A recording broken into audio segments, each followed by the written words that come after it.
week after midterms. So that means we have completed 9 weeks of a 16-week semester. So that means we only have 7 weeks to go, only 6 more weeks of lecture. Okay? Now there is another week involved in that, and that is fall break. So that's Thanksgiving week, right? Yeah. What you doing? I can be here. If you need to announce something, go ahead. I need everybody paying close attention. If you're in last night's lab with Mr. White, and you were doing the IR with Caleb, and it did not work / you did not get results, please raise your hand. Okay, 2 of you. Email me. Oh, who's the third? We end up getting results from just online. Is that good to go, or we? Yeah, I think you ended up Yeah, you ended up printing like online results, but we didn't actually get to test the chemical. Email me. Morgan Owens, CBO thing. And then, What is the direction? well, I mean, you can just type in the name. Oh yeah, that's true on the site. Yeah. And so that way we can either scan it and send you those results to you. Does that make sense? Or you can send me what you have. I wasn't there, so I don't really know how it went. Caleb just told me, and I was trying to figure out what's going on. So you three, email me. We'll talk about it.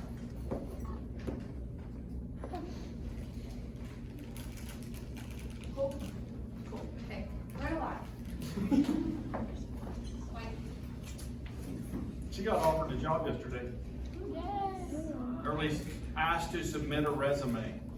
So we went to the American Chemical Society regional meeting, and one of the vendors there, CHE114, Morgan, I was visiting with them, and Morgan and some other students came over, and they thought her personality was dynamic, and that she would make a very good tech resource person. So that she would deal with customers on technical issues, and so that job would include good communication and teaching. And so in a short 5 minutes, she got a distinct opportunity, although she's probably going to pass that and go on with pharmacy school. But it gives her an option, right? Is networking important? Yeah. So it helped that I have known Greg since my graduate school days, and he has sold us a number of instruments, but yeah, he actually offered me a job one time too, but I didn't want to move to Kansas City at that point, so yeah. Learn a lot. Yeah, it's kind of cool. Yeah, so please submit a resume. Gave her a pullover, hoodie pullover to Timber from Shimatsu. All right. You guys, I also was very proud of another one of our students, Finn Cooper. Do you guys know Finn? Finn presented some research in an MR session and did an exceptional job. It's amazing how much you guys grow up from your freshman year to your senior year. I remember when he was in general chemistry, and the growth that I see in my students, you guys, right, is sometimes amazing. Okay, I'll just put it that way. And you're proud of their accomplishments, right, and successes when they do those kinds of things. So, cool, yeah. And it didn't hurt when they were asking me about Morgan, and they said, well, how does she do with equipment? And I said, well, she's our go-to person on the GCMS, and she was running the IR, which are both Shimatsu, for students in lab, and she has a good command of that, and they just chuckled and said, here, give her this. Get her to send a resume. So, anyway, right? You guys with me? So, when she was a freshman, could she run any of those?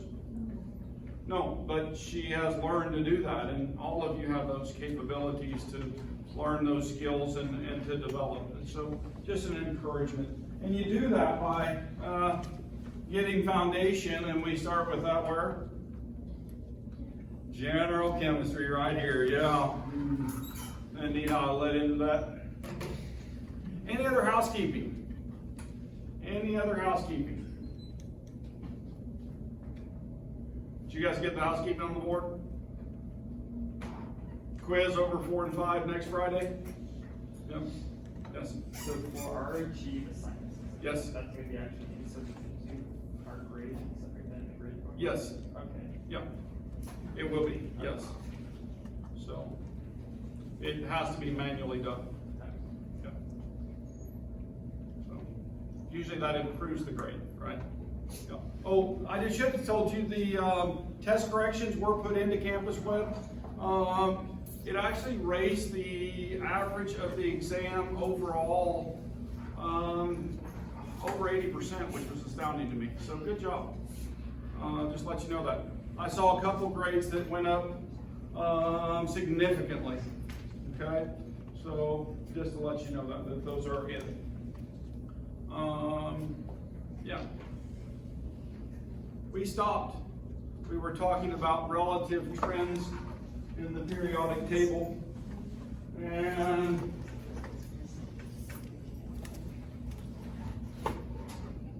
we were looking at ionization energy, and so we were looking at the first ionization energy increases as we go from top to bottom as the atomic radius decreases, and then as we go this direction, and when I get up to this top part of the periodic table, those elements have the highest ionization energies. And so we were talking about that on any period. If we start with the noble gas, they all have the highest first ionization energy, and then we move down to the next element in those relationships. Cool? All right, so ionization. What we're going to do with that is, I don't think that we did this. Okay, so in each of the following sets, identify the element with the highest first ionization energy. And so if we're looking, then we have element 34, element 31, and element 19. Those are all in the same period, right? You guys with me? Yeah? So if those elements are all in the same period, which of those is going to be the hardest to get an electron from? Or which is going to have the highest electron ionization energy? Ooh, I'll get that out here in a second. Just stuck in my brain for a second there. Which one? Selenium. So on that right-hand side of the periodic table, which one is going to be have the lowest ionization energy? Potassium. Okay. And so then I move to the next group. And so we're going down, right? We're starting here and we're going down the periodic table. Which one of those has the highest ionization energy? Did you all whisper oxygen? Yes. Okay, so oxygen is correct. Which one would be the easiest in that group, that family, to take the electron from? The selenium. I heard somebody whisper that. Yes. All right. So moving to the last one. All right. So chlorine, and so here, and here. Just using the trend. Which is going to have the highest first ionization energy? Did we all whisper chlorine? Yeah. Just afraid to say it out loud. Don't be afraid. All right. So the discussions are all here, and we were correct in our choices in all of those. Okay. Now there's some exceptions around the periodic table to these trends. This discusses one of them, and beryllium and boron. And so what this shows is that when I have a 1s2 that's full, right? And I have an electron that's by itself in the next level orbital, then it's easier to take that one than the one in the 2s, okay? And so there's a discrepancy there. And it's because it's related to the subshell and how it's filled. So each time a new subshell begins, the ionization energy of that element is lower than the previous one. And so it has a backwards step there. And there's some other elements that do the same. We even see it with nitrogen and oxygen, where the oxygen has a pair of electrons in one of the p, and those repel each other. So one of those in the p orbital, the extra one in the p orbital, is easier to remove than when I have 3 unpaired electrons together. And so those half shells are particularly stable in comparison to something that's more than half full or less than half full. So anyway, half filled subshells are particularly stable because those electrons don't have to interact with another electron. They're by themselves in that orbital, and so they don't mind hanging out like that where it's a crowd. This is just showing those where we see the nitrogen is 1s2, 2s2, and 2p3, and so that paired electron in the 2p for the oxygen, that additional one, is easier to remove than one of those 3 electrons. Okay, cool? Yeah, so those are just a couple of things that happen. Now, we can start talking about the second ionization energy and the third ionization energy. So the first ionization energy would be to take one of those electrons. The second one would be we would take one of these 3 in the p orbitals, and that would be the second electron we're removing. And then if we took the third one, then that would be the third ionization energy. Now, do you remember what I said on Wednesday about when I take the first electron, it's easier to remove than the second one, right? Because the nuclear force is distributed over less negative charges, right? The nuclear force remains the same, the positive charge, but I'm decreasing the negative charge, so the element then has the tendency to compress and hang on to those electrons tighter, right? You guys with me? And so we can see that in a relationship where I make N plus go to N2 plus, and then N2 plus go to N3 plus. And it takes more and more energy. This shows that where the first ionization energy for sodium is 500 kilojoules per mole. The second one is 4,500 kilojoules per mole. And the third one is 6,900. So we see, well, in fact, in all of these examples, we see them going up as we move from left to right. You guys catch that? All right, there's actually some hidden stuff in this. You have to look a little bit closer to see this and be familiar with electron configuration. Okay? But if I look at sodium's first ionization energy, and then I look at the second one, it goes from 500 to 4,500. You guys see that? But if I look at magnesium, it goes from 700 to 1,400. Let's look at those 2 elements for a second and talk about why that might be. Okay? When I remove sodium's first electron, right, what does its valence shell become like? It has 10 electrons, so it has the same valence structure as the neon. It's isoelectronic with that. Would you guys agree with that statement? Yeah. And so that's a more stable configuration. So to take an additional electron from sodium becomes very hard because it's stable in that configuration, right? And so it's harder to rip it away. So why is magnesium then, in that same argument, why is it easier to get magnesium's second electron, but then we have a huge jump to the third electron? You guys see that? So the big jump is from 1,400 to 7,000 to take away that next electron. Because we're taking the first one, we're in 1s2, right? You guys with me? And then the second one is to take away 1s1. And then the next one would be to take away the 2p6, right? And so that 2p6 doesn't want to give it up. That configuration is stable. It's like neons, and so it's harder to get. And so you guys see that trend that when we get to full orbitals, when we move to take away that first one from a full orbital, it's harder to take it away from than a partially filled orbital. Okay, because full orbitals are more stable. It's kind of a cool trend, isn't it? Right? Now, if we look as we go across the periodic table, right, we get from sodium to magnesium to aluminum to silicon to phosphorus. Are you guys following across the periodic table here? Notice we're staying in the same period, all the way to argon, right? And so this is showing those first ionization energies and what happens to them as we go across the periodic table. They're generally increasing, aren't they? Okay? Now, we have magnesium here that's not that case, right? It starts a little higher than aluminum. Wait a minute, why was that again? Because the subshell, the 2s2 is full, isn't it? And so that first electron is a little bit harder to rip away than aluminum, which has how many electrons in the 2p? 1 electron, right?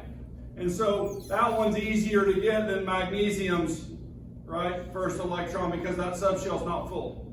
Okay? So, but then I jump back up for silicon to a comparable value, then 1,000, then 1,000, then 1,200, then 1,500. And then you'll notice basically it's the same trend except for sodium, and now we know why that sodium second ionization energy is so high, because we make that S2 full. And so anyway, so we have the jump up there for that third ionization energy, and same thing for magnesium. And then as we move on down, we see the general increase as we move from left to right.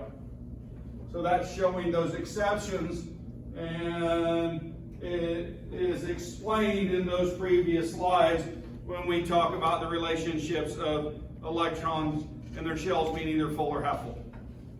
Okay? You guys catch that? Yeah. So just a little nuance of energy. This is that summary of that. So the second ionization energy is always greater than the first because it takes more energy to remove a negative electron from a cation than from a neutral atom. And then the sodium's first or second energy is much, much greater than the first because sodium is very stable electron configuration when it is +1. And so it's isoelectronic with neon, as we said. And then this last one talks about the third one is where that occurs, and the third ionization energy with magnesium. So would you see the same trend as you move to potassium and calcium? Yeah, and so we could talk about that in the same way, that it would repeat in that next period, okay, in the same fashion. Fun stuff. It's kind of cool, all right?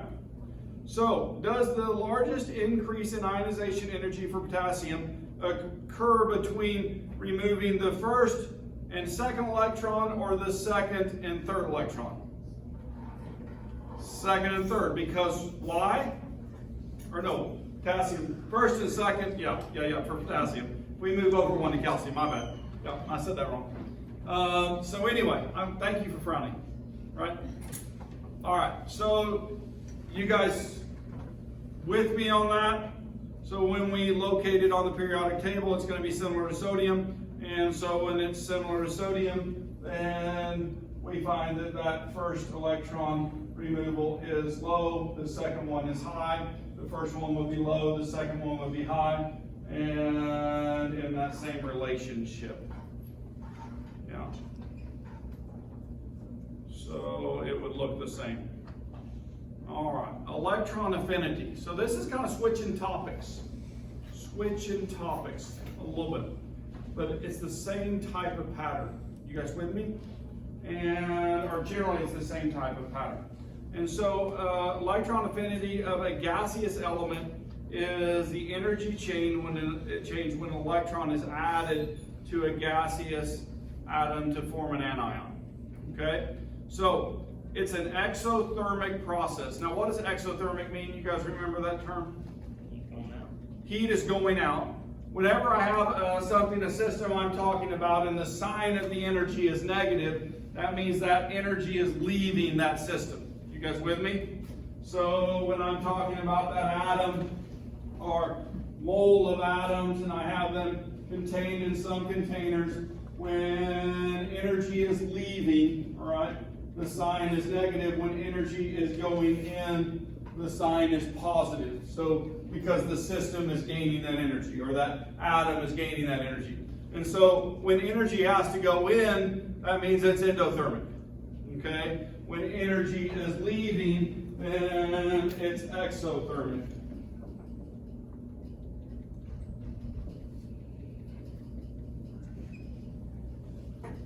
All right, so what this is saying is that when we're talking about electron affinity, when it's exothermic, then it's favored. Okay, and generally processes that are exothermic, that means that we're in a lower energy state after we've received that electron. Okay, so, all right, so if I'm looking, then this has a nice color scale, and the electron with the highest electron affinity is actually chlorine over here at 348.6, and less than 0 or endothermic, and that relationship is on the other side. And so what we can see is that the halogens over here have the highest electron affinity, but other elements can actually accept those in the gas state, and some of them might surprise you. Okay? And so this is showing that relationship. But as I'm moving across the main group over here, then I see a general decrease in affinity as I go this way, but there are some exceptions. Okay? Now part of that, when we start looking at those in energy fill diagrams, then we have availability or space for those electrons. You guys with me? And so how an electron is filled, or orbital is filled, is very pertinent in these discussions, okay? And so whether something can accept. So if we're looking at this family, for example, 12, we notice that these have 0 or higher electron affinities. You guys with me? And one orbital is full right here. The D, right? And so in D is full in all of those, and so they don't want any more electrons, because then they'd have to form another orbital to put them in. Okay, you guys with me? And so what orbital is full right here? S, right? And what orbital is full here? The P's. You guys catch that? And so those elements, they don't have an affinity for electrons. They don't want them. They don't want another one. But elements that have space for them, how much space is there in this one? There's where we have an S1 in S1, right? And so we can put that in S2, and so those have an affinity or will accept an electron. Kind of cool, isn't it? Right? So understanding the relationship of orbitals and an orbital fill diagram helps you to understand this topic. Cool? All right. So, and if I move here, 1, 2, 3, 4, 5, you notice that these are lower than the ones around. And what did we say about half full orbitals? They're more stable than a completely full orbital. Not more completely full, a partially filled orbital. Ooh, I said that backwards. The most stable are the completely filled ones, right? So anyway, all right, most elements have negative electron affinity values. Elements with positive electron affinity values, not infinity. We are not doing the old toy movie, Toys, right? Toy Story, yeah, that's the one. That's infinity and beyond, right? That's what I'm trying to get to, yeah.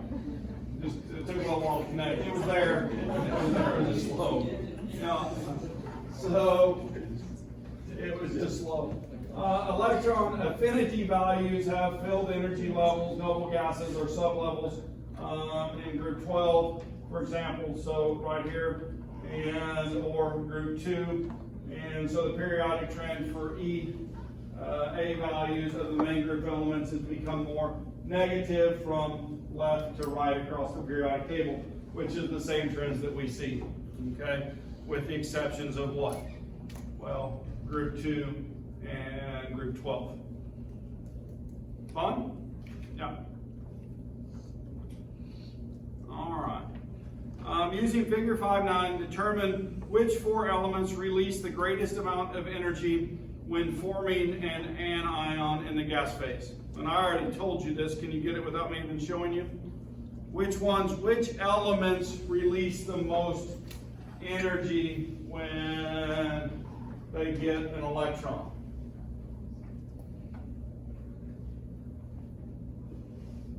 Is everybody looking at family 17? Yeah. The halogens, right? And so those halogens are the ones.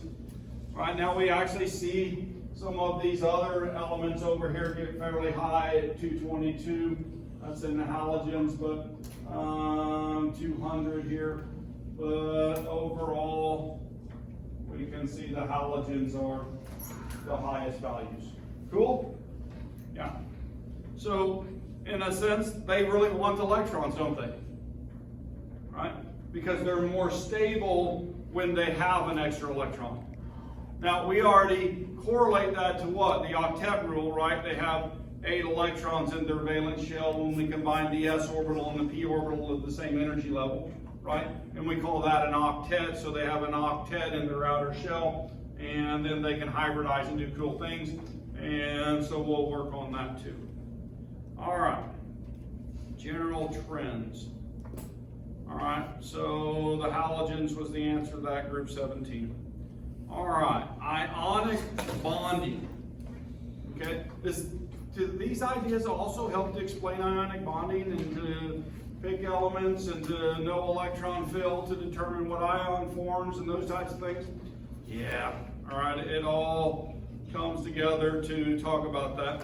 And so when we do chemistry, we actually are doing a reaction upstairs where we're doing an acid-base reaction with HCl and ammonia, and we're making ammonium chloride in the gas phase.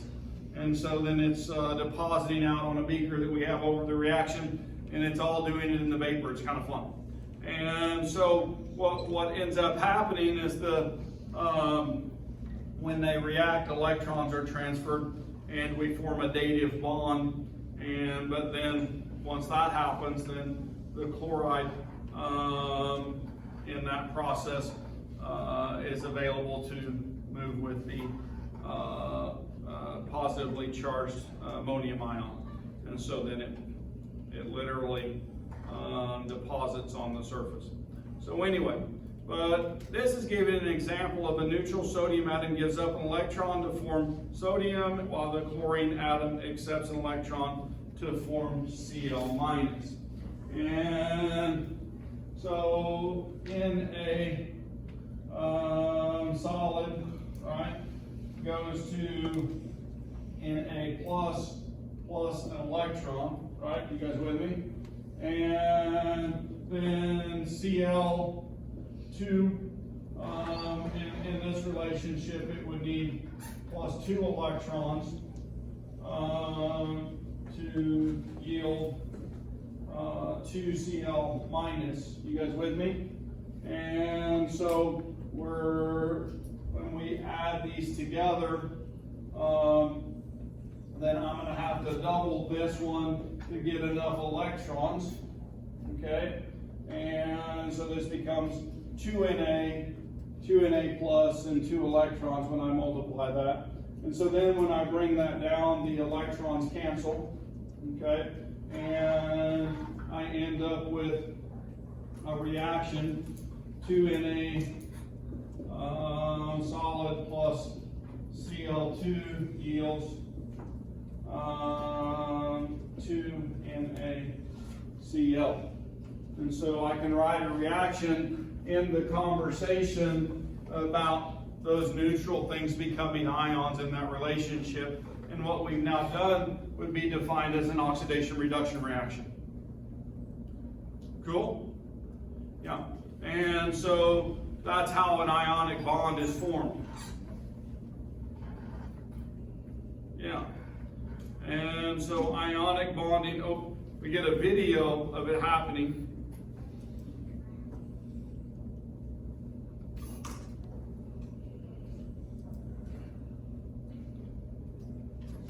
Guys ready? Here it goes.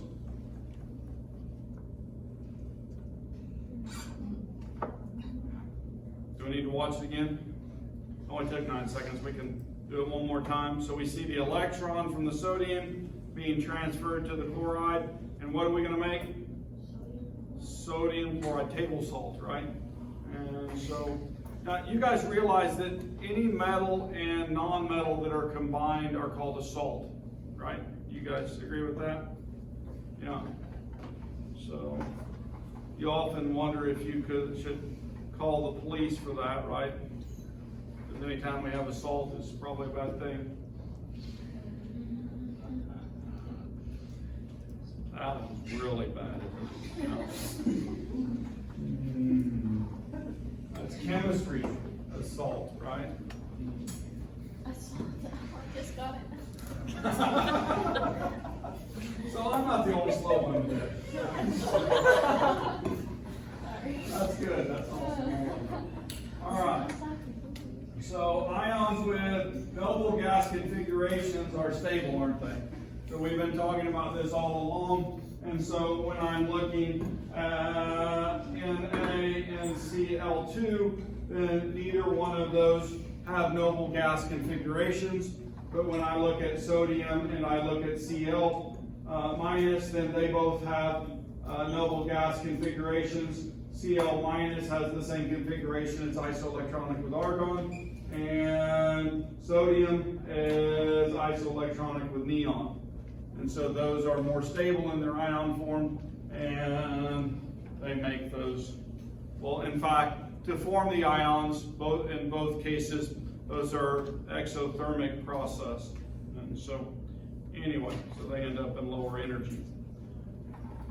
All right, ionic lattice, all right?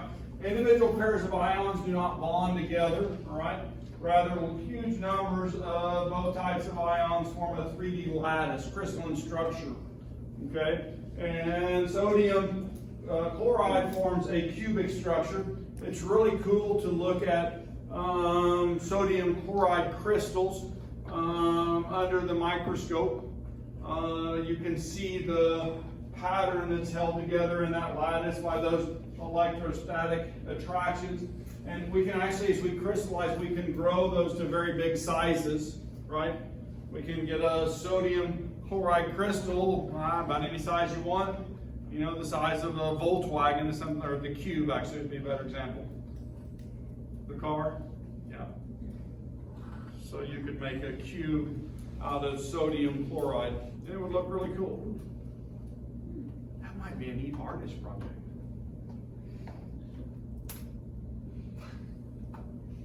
I mean, it's just a random thing. This is very different from bonding in discrete particles or molecules that we do for covalent compounds. Okay, so just to jump that out there to put that information. This is showing the lattice in a stick form, and so it's showing that I have sodium ions and the corners, right, and opposite corners of the chloride ion, and so they go together in a repeating pattern, and that pattern can increase and increase and increase, right? And so we can make those bigger and bigger and bigger. If we use more of a space fill, then it would look something like this. This is showing for argon and molecules of Br2 over here, and then the last one is that crystalline structure of sodium chloride. So, showing those by themselves. And so with Br2, we write it as Br2 with sodium chloride. Then in this example, there's 1, 2, 3, and 1, 2, 3, 3 by 3. That's 9 on that plane, right? You guys with me? And then, so then we start going backwards, we could count that out to see how many were present, but then if I add another layer on that, I could do that and it would just expand to that. But, all right. write the electron configurations of both the neutral atoms and the stable ions of calcium and bromine. I would use the shorthand, okay? Calcium and bromine, then identify the formula unit of the ionic compound that forms between calcium and bromine.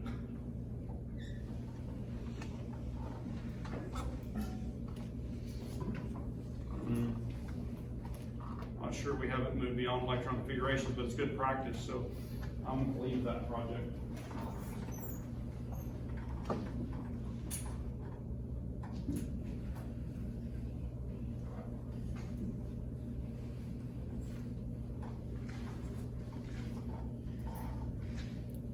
For calcium, what energy level are we at? We're at 4, right? So you want to go back 1, 2, 3 to find the noble gas, right?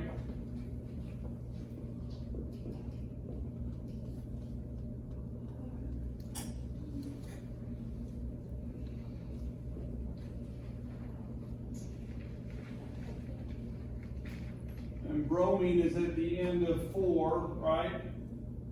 So it's going to have an electron configuration starting at argon.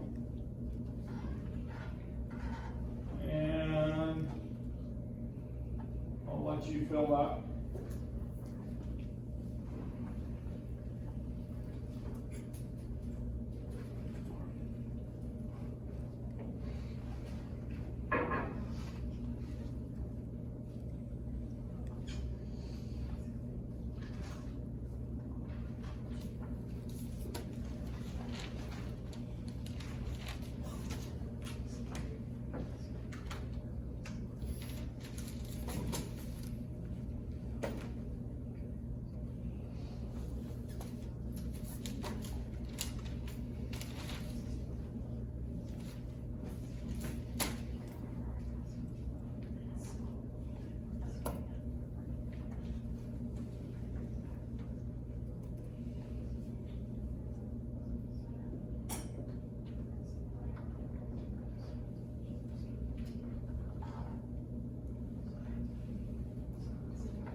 So for calcium to go from Ar4s2 to the same valence shell, to be isoelectronic with argon, then what does it have to do?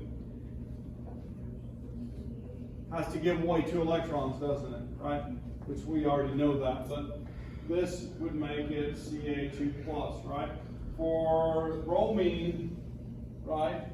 How many electrons is it going to accept to get to a valence shell which is isoelectronic with krypton? 1, right? And so it becomes bromine minus in that process, right? And so both of those have stable electronic configurations that are noble-like. And so this is showing that calcium in the half reaction going to calcium 2+ plus 2 electrons, right? So you can write that half reaction from that relationship. And if we move down to the bromine, then we see that the bromine plus an electron becomes Br minus. And so we take and add 1 electron to that final open spot in the p orbital in the 4p. Cool? Yeah. All right. Now we would combine those two. What's the ratio they would combine in then? CABR2, right? Now, what do we do instead of electron configurations? I mean, what's a practical way to do this? I look up at the periodic table, I say, well, calcium's in that family that goes +2, right?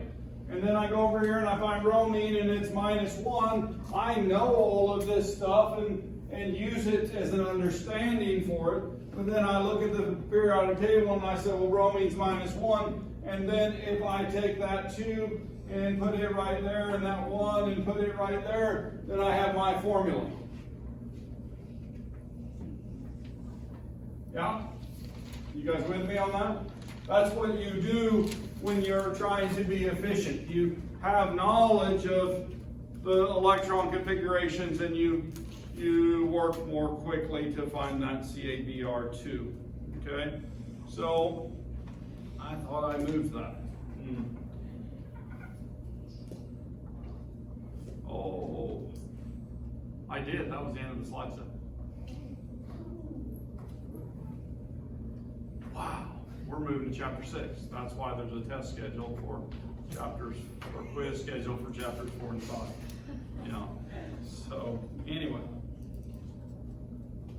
fun stuff, huh? That means there'll be a test pretty soon too, although this is a much larger set, and there's about 100 slides we're going to cover in it, so it'll take a few days. Okay, but I would anticipate a test in about 2 weeks. Okay. So just to let you guys know that.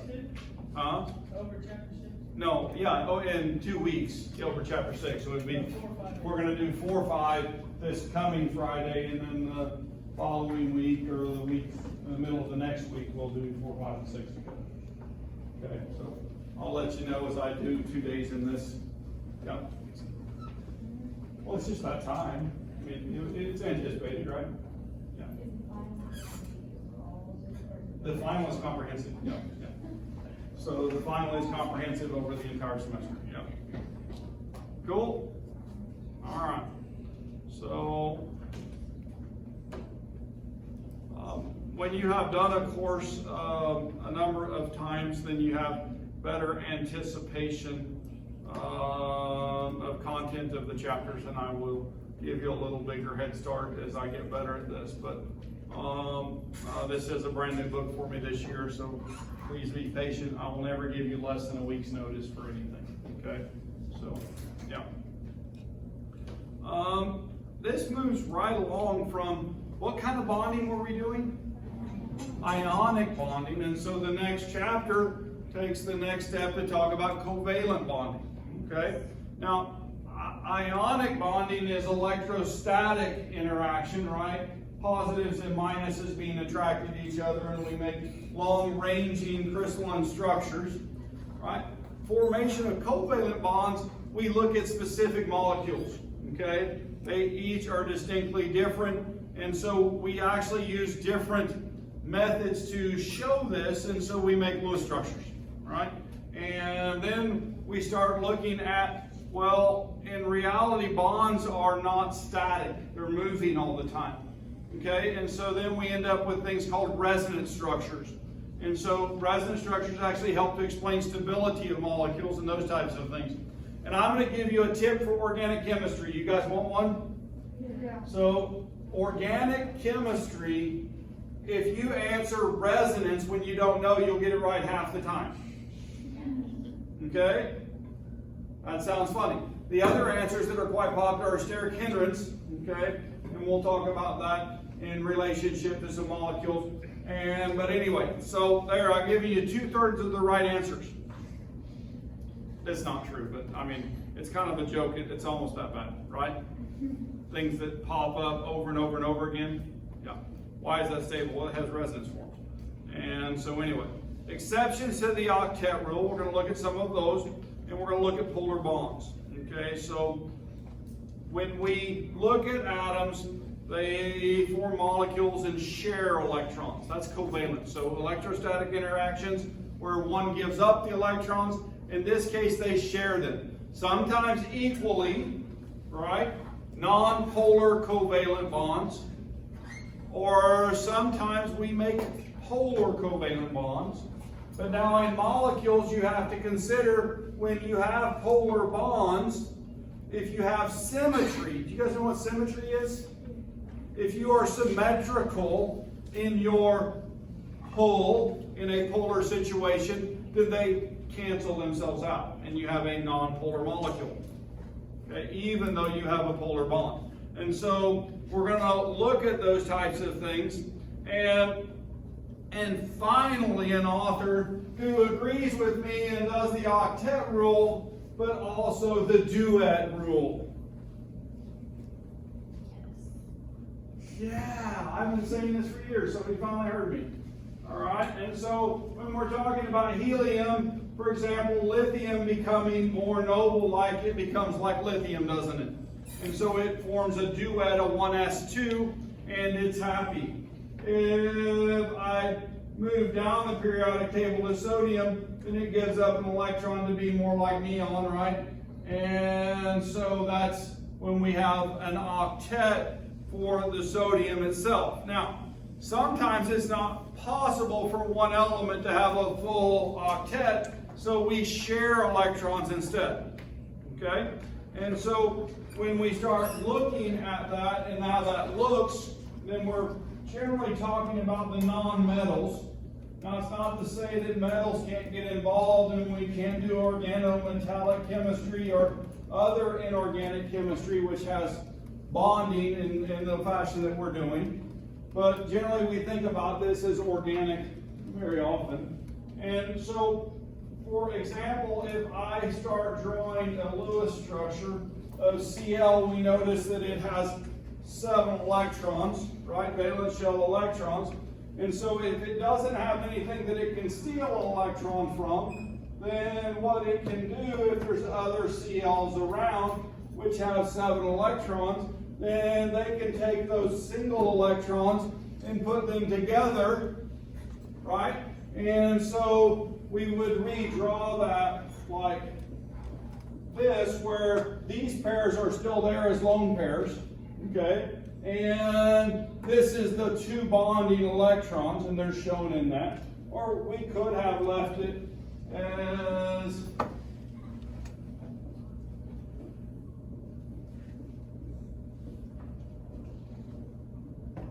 and then from here we start doing cheers. Okay, you guys with me? Yeah? 2, 4, 6, 8, who do we appreciate? 2, 4, 6, 8, who do we appreciate? You guys with me? Yeah. And so in that case, because they're sharing that pair of electrons, both of them have 8 electrons in their valence shell. Yeah? And that's a single covalent bond. Right? Now, I'm going to ask another question. Is this polar or non-polar? If we're talking about electron affinity, do chlorine each have the same electron affinity? So they have the equal pull on those electrons, and so that's a non-polar bond. You guys with me? Okay. All right. With each bond, each atom gains access to another electron in H2. So if I were doing this, well, can you guys do H2 on your paper? How many electrons are in the valence shell of nascent hydrogen? 1. And so if I have a second one and it has 1, then it's going to do what?